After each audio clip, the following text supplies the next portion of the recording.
বাবু দেখি একটু বামে সর বাবু।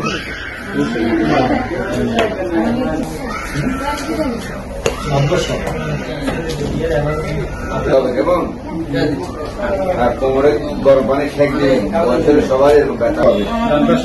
যেগুলো বেশি চুল যেগুলো বাদ দেওয়া যাবে না, আপনি কিন্তু শুধু একটাই খান।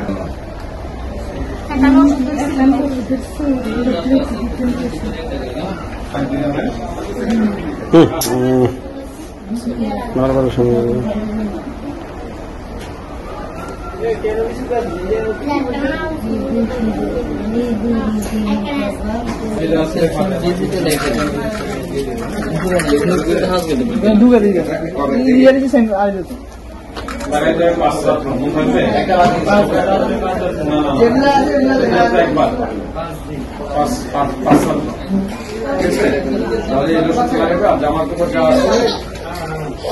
জামা কাপড় যা দিতে হবে, গরম পানি দিয়ে সাবান দিয়ে দিতে হবে, ঠিক আছে। আর যদি আপনার বালিশ কভার আছে দিতে হবে, আর বালিশ তো সেগুলো দিতে হবে।